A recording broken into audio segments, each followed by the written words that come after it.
क्या आपने कभी सोचा है कि जब हम ऊपर आसमान की तरफ देखते हैं तो आखिर कहाँ तक हमारा एटमॉस्फेयर जाता है? क्या सिर्फ बादलों तक या फिर उससे भी कहीं ज़्यादा दूर? और सबसे बड़ा सवाल ये है कि क्या इस एटमॉस्फेयर के पीछे कोई राज छिपा है?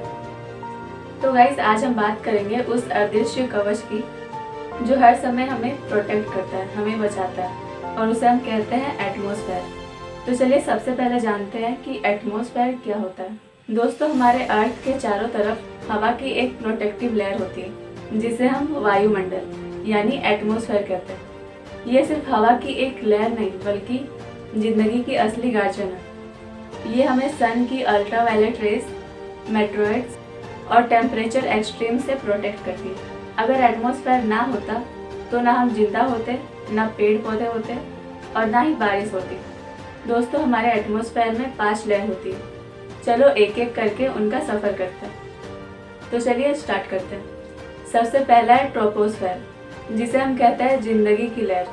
ये एटमॉस्फेयर का सबसे नीचे वाला हिस्सा होता है। यही वो जगह है जहां हम सांस लेते हैं। यहीं पर क्लाउड्स बनते हैं और बारिश होती है। इसकी हाइट अप्रोक्स 8 से 18 किलोमीटर तक होती है। जितनी भी वेदर एक्टिविटीज होती है सब यही होती है। सोचो कि जो आसमान आप रोज देखते हो वो ट्रोपोस्फेयर का एक छोटा सा हिस्सा है। और सेकेंड है स्ट्रेटोस्फेयर। इसे हम कहते हैं ओजोन की सुरक्षा कवच। ये लेयर काफ़ी शांत होती है। यहीं पर होती है ओजोन लेयर जो हमें सूरज के हार्मफुल यूवी रेज से बचाती है। जेट प्लेन्स भी इसी लेयर पर उड़ते हैं। ये लेयर अप्रोक्स 50 किलोमीटर तक होती है। और दोस्तों, ओजोन के बिना जिंदगी मुमकिन ही नहीं, नामुमकिन है। और थर्ड है मेसोस्फेयर, जिसे हम मेटेरॉइड्स की कब्रिस्तान कहते हैं।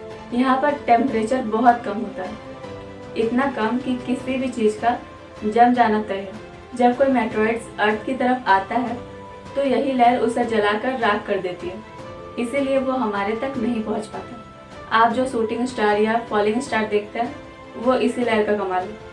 और दोस्तों, फोर्थ है थर्मोस्फेयर। यहाँ पे टेम्परेचर 500 डिग्री सेल्सियस से लेकर 2000 डिग्री सेल्सियस तक चला जाता है। सैटेलाइट और स्पेस स्टेशन इसी लेयर में घूमते हैं। और यहाँ पर होती है अरोरा लाइट्स, वो रंग बिरंगी रोशनी जो नॉर्थ पोल और साउथ पोल के आसपास दिखाई देती है। ये लेयर साइंटिफिक और नेचुरल ब्यूटी दोनों का कॉम्बिनेशन है। और दोस्तों, पांचवा है एक्सोस्फेयर, जहाँ एटमॉस्फेयर खत्म होता है उसे हम कहते हैं एक्सोस्फेयर। ये एटमॉस्फेयर की लास्ट लेयर होती है और यहाँ पर हवा बहुत ही पतली होती है। ये स्लोली आउटर स्पेस में मिल जाती है और यहाँ से आगे खाली स्पेस का राज शुरू होता है। तो दोस्तों, अब आप सोचो कि अगर एटमॉस्फेयर ना होता तो क्या होता। ना सांस लेने के लिए हवा होती और तो और ना जमीन पर जीवन होता, क्योंकि सूरज की सीधी रोशनी सीधा हमारे पृथ्वी को जलाकर राख कर देता और हर वक्त आसमान से मेटेरॉइड्स गिरते। लेकिन शुक्र है हमारे एटमॉस्फेयर का, जो हमें हर वक्त प्रोटेक्ट करता है बिना किसी डिमांड के। तो दोस्तों, अब आप जब भी ऊपर आसमान की तरफ देखो तो एक बार सोचना जरूर कि आपके ऊपर एक ऐसी इनविजिबल शील्ड है जो आपको हर वक्त प्रोटेक्ट करती है, बिना किसी डिमांड के, बिना किसी शोर के। हमारी धरती का एटमॉस्फेयर एक माँ की तरह हमेशा हमें संभालती है।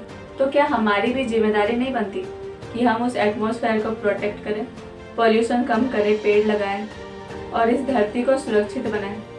क्योंकि ये सिर्फ एक प्लेनेट नहीं बल्कि ये हमारा घर है। तो आई होप गाइस कि आपको ये वीडियो अच्छी लगी होगी और आपको इस वीडियो से कुछ सीखने को भी मिला होगा। तो मुझे उम्मीद है कि आप लोग इस वीडियो को लाइक और चैनल को सब्सक्राइब जरूर करेंगे। तो देर किस बात की, जल्दी से सब्सक्राइब कर लीजिए और बेल आइकन को भी प्रेस कर लीजिए। तो इसी के साथ आज की इस वीडियो को मैं यहीं एंड करती हूँ और मैं मिलती हूँ आपसे कल एक नई वीडियो के साथ। तब तक के लिए bye bye, take care and thanks for watching this video. Bye bye.